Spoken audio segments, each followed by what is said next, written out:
Isaías 58, nós vamos ler a partir do versículo 4. Isaías 58, a partir do 4. Hoje, encerrando a série A Cura, o tema é reparta, recolhas e cubra. Reparta, recolhas e cubra.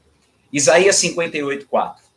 Eis que jejuais para contendas e rixas, e para ferirdes com punho iníquo.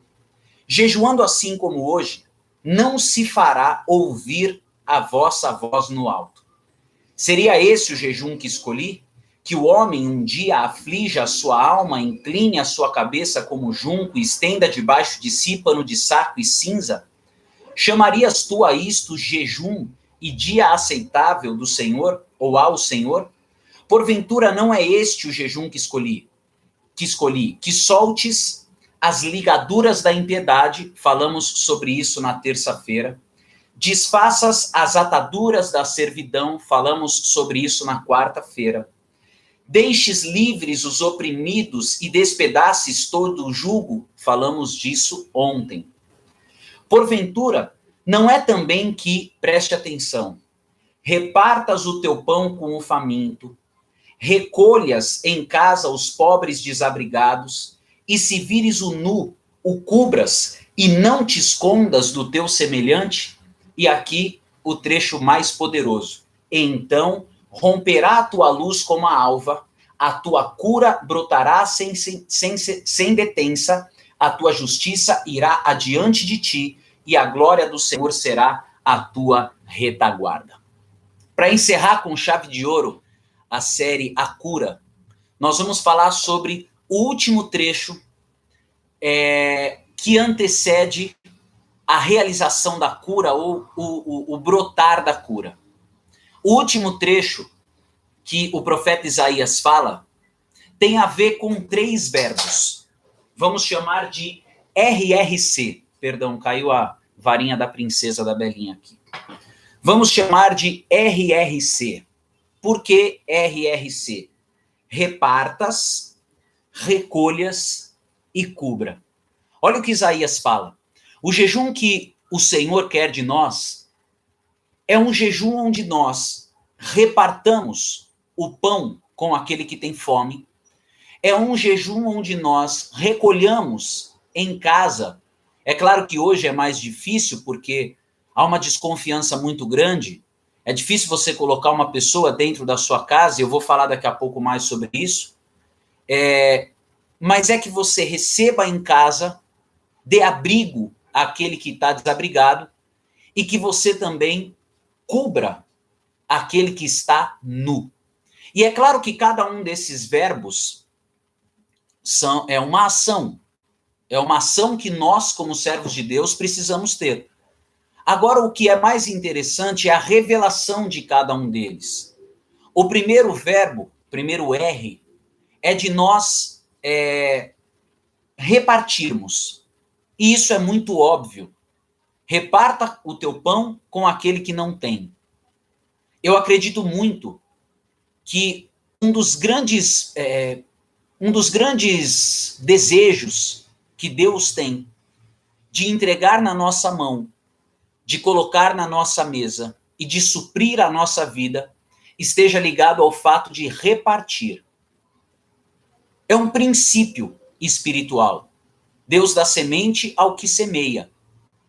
Salomão, um rei muito rico, do qual nós já falamos nessa série aqui, ele escreve sobre isso em Eclesiastes. Ele fala, reparte o teu pão com 7 e ainda com 8, porque você não sabe o que vai acontecer no dia de amanhã.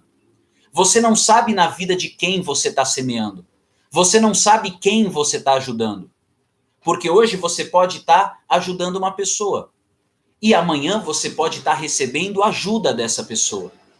Então o profeta Isaías, ele coloca esse verbo, reparta. Ele não condiciona a você ter muito. Ele diz, reparta. E ele não coloca, reparta a tua fortuna. Ele não coloca, reparta o teu salário inteiro. Ele diz, reparta o teu pão. O pão significa aquele que tem só o alimento. Aquele que não tem muito.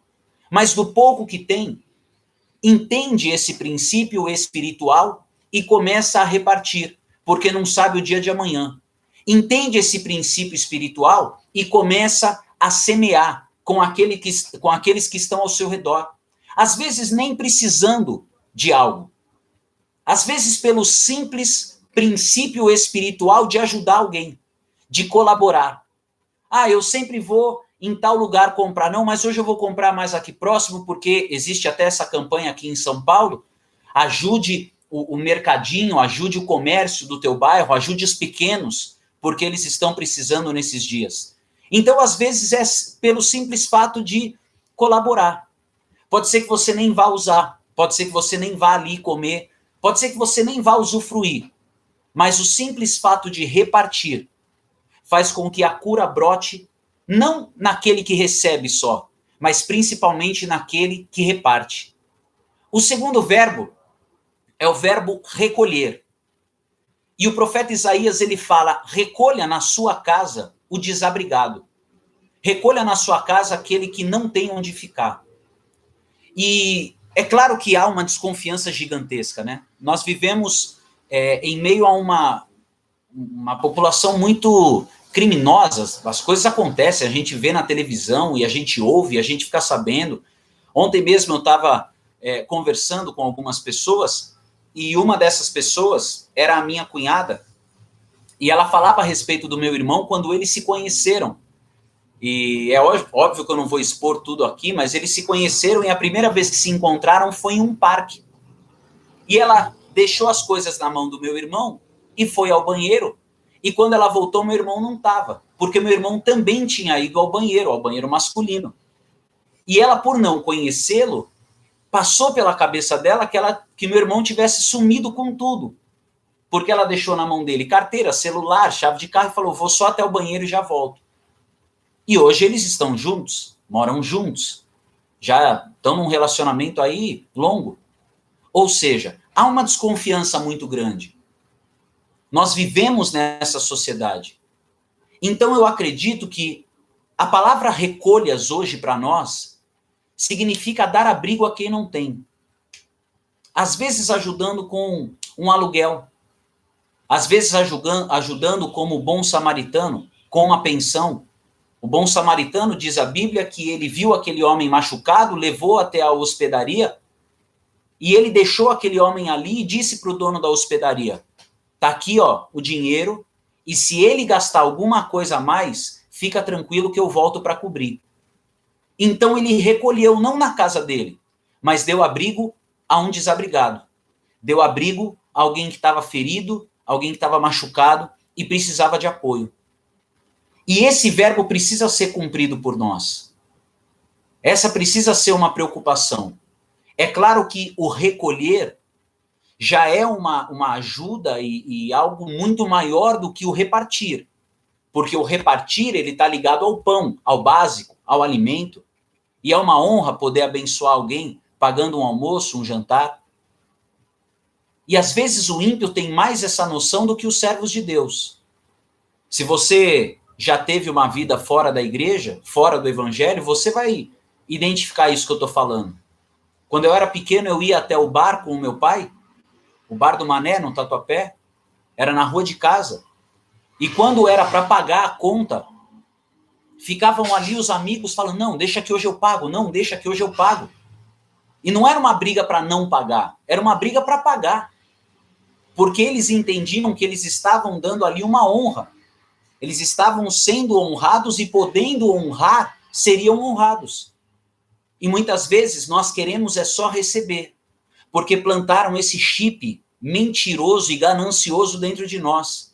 E nós queremos só para nós, e nós queremos só ter, e isso é de Deus, e Deus vai te dar, e você precisa alcançar, e você tem que desejar, conquistar.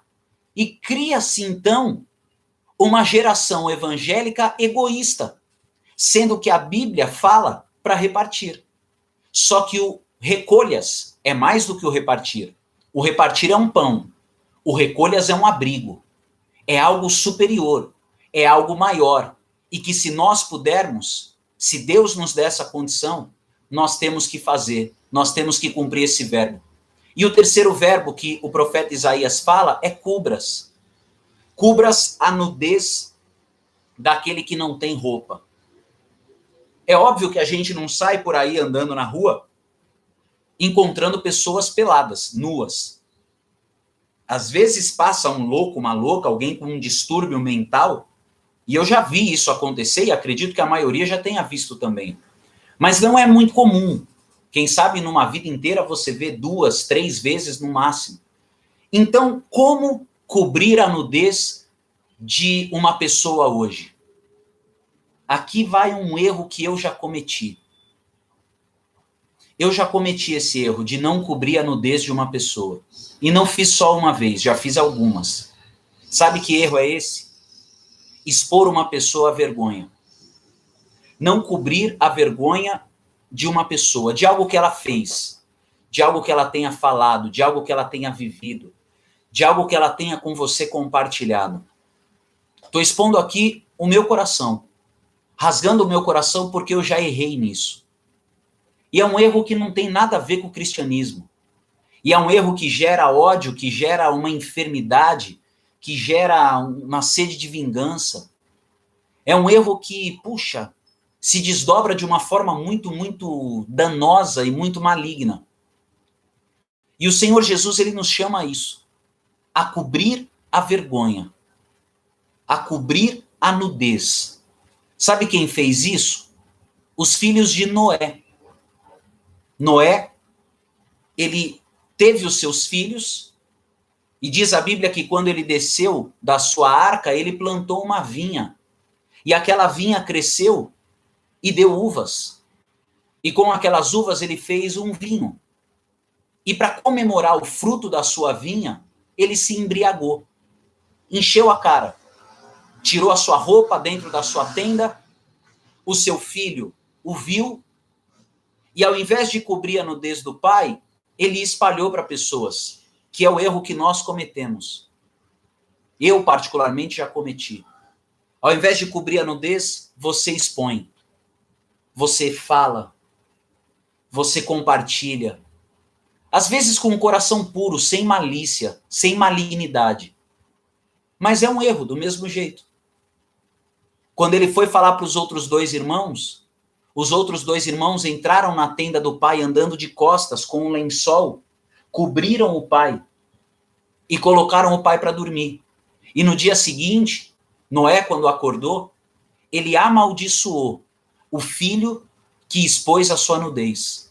Ele amaldiçoou não só o filho, mas o neto. Porque o filho chamava Cã ou Cão, e o neto chamava Canaã. E ele amaldiçoa Canaã. E de Canaã descendem os cananeus. E para quem sabe a Bíblia, entende do que eu estou falando. Lembra da mulher cananeia? Os cananeus nasciam e eram gerados debaixo de maldição. Por quê? Porque a nudez não foi coberta. É o tempo de nós revermos o evangelho que nós estamos vivendo. Sabe quando a nossa cura vai brotar? Quando a gente passar a viver esse evangelho puro, sem mácula.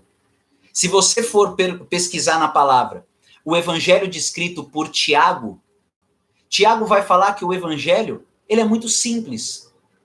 Ele é a fé e o auxílio. A fé no Senhor e ajuda ao necessitado. Esse é o mais básico da fé. E é exatamente isso que Isaías está falando, mas muitos e muitos anos antes, já revelando na sua palavra o que significa o evangelho. Sabe o que é? Recolhas, reparta e cubra. Ou, na sequência correta, reparta, recolhas e cubra. Reparta o teu pão. Pão é o básico, mesmo que você tenha pouco. Recolha aquele que está desabrigado. E para isso você precisa ter uma condição um pouco melhor, uma condição um pouco mais abençoada. Se você tiver, faça. E também cubra a nudez. Não exponha a vergonha. Não exponha. Repito, já fiz isso, me arrependo, foi ruim, machucou, gerou algo que eu nunca esperei que pudesse gerar. Não fiz de um coração maligno, mas de um coração menino, honesto, brincalhão, e acabei expondo. Mas a palavra nos fala: cubra. Cubra a nudez de quem você pode. Vamos orar?